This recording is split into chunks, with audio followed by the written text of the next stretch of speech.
அஸ்ஸலாமு அலைக்கும். இன்றைக்கி நம்ம ஸ்பாஞ்சியான சாஃப்டான ஸ்பாஞ்ச் கேக் எப்படி பண்ணலான்னு சின்ன சின்ன டிப்ஸ் அண்ட் ட்ரிக்ஸோடு பார்க்கலாம். இதை ஃபாலோ பண்ணி நீங்கள் ஸ்பாஞ்ச் கேக் பண்ணும்போது உங்களுடைய கேக் ரொம்ப ஸ்பாஞ்சியாக நல்லா சாஃப்டாக கிடைக்கும். வாங்க இப்போ வீடியோக்குள்ளே போகலாம். ஃபர்ஸ்ட் நம்ம ஒரு மிக்ஸி ஜார் எடுத்துக்கலாம். அதில் அரை கப் சீனி சேர்த்து நல்லா பவுடர் பண்ணி எடுத்துக்கலாம். சீனி நல்லா பவுடர் பண்ணதுக்கப்புறம் 2 டேபிள் ஸ்பூன் பவுடர் சுகரை மட்டும் தனியாக எடுத்து வச்சுக்கோங்க. பேலன்ஸ் சுகர் மிக்ஸி ஜார்லேயே இருக்கட்டும். இப்போ நம்ம 2 முட்டை எடுத்துக்கலாம். இதை வெள்ளைக்கரு தனியாகவும் மஞ்சக்கரு தனியாகவும் பிரித்து எடுக்க போகிறோம். இந்த மாதிரி எக்கை செப்பரேட் பண்ணி எடுத்து செய்யும்போது தான் நமக்கு ஸ்பாஞ்ச் கேக் நல்லா ஸ்பாஞ்சியாக கிடைக்கும். இந்த எக் ஒயிட்டை நம்ம லாஸ்ட்டாக பீட் பண்ணி தான் சேர்க்கணும். அப்போ தான் கேக் நல்லா ஸ்பாஞ்சியாக கிடைக்கும். செப்பரேட் பண்ணி வச்சுருக்க இந்த மஞ்சக்கருவை மிக்ஸி ஜாரில் இருக்கிற பவுட்ரு பண்ணி வச்சுருக்கிற சீனியோடு சேர்த்துக்கலாம். அது கூட 3 டேபிள் ஸ்பூன் நெய் சேர்த்துக்கிறேன். நெய்க்கு பதிலாக பட்டரும் சேர்த்துக்கலாம். அதுக்கப்புறம் இதிலே நம்ம 1/4 கப் பால் சேர்த்துக்கலாம். 1/4 கப் பால் சேர்த்துட்டு 1 ஸ்பூன் வெனிலா எசன்ஸ் சேர்த்துக்கலாம். இது எல்லாத்தையும் சேர்த்துட்டு நல்லா பிளெண்ட் பண்ணி எடுத்துகிட்டு வந்துடலாம். இப்போ பிளெண்ட் பண்ண இந்த மிக்சரை ஒரு பாத்திரத்தில் மாற்றிட்டு இப்போ இதில் நம்ம மைதாவை சலித்து எடுத்துக்கலாம். இதுக்கு நான் 1 கப் மைதா எடுத்திருக்கேன். இப்போ இதை சலிக்கும் போது இது கூட 1 ஸ்பூன் பேக்கிங் பவுடர், கொஞ்சமாக உப்பு சேர்த்து சலிச்சுக்கோங்க. இப்போ இதை மிக்ஸ் பண்ணிக்கிறலாம். அரை கப் சீனிக்கு 1 கப் மைதா கரெக்டாக இருக்கும். சீனி எந்த கப்பில் அளந்து எடுத்தீங்களோ அதே கப்லேயே மைதாவையும் அளந்து எடுத்துக்கோங்க.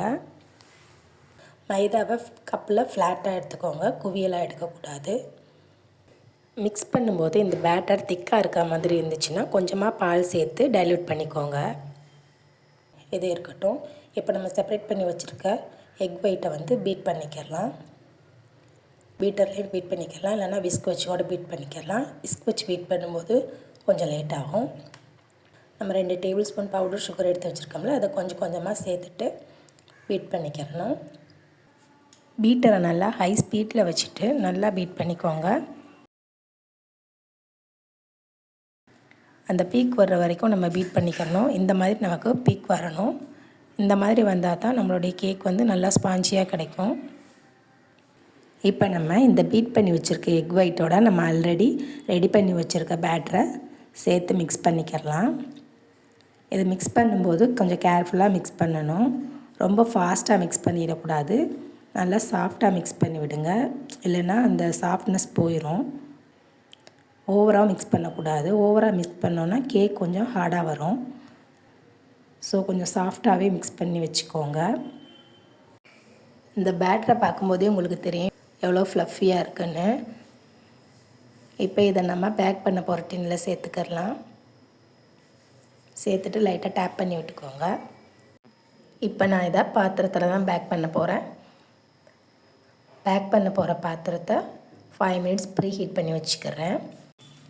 இப்போ நம்ம பேட்டரை இதில் வச்சுட்டு அரை மணி நேரம் வெயிட் பண்ணலாம். அரை மணி நேரத்துக்கு அப்புறம் இந்த போரெல்லாம் நல்லா செவந்து வந்திருக்கும்.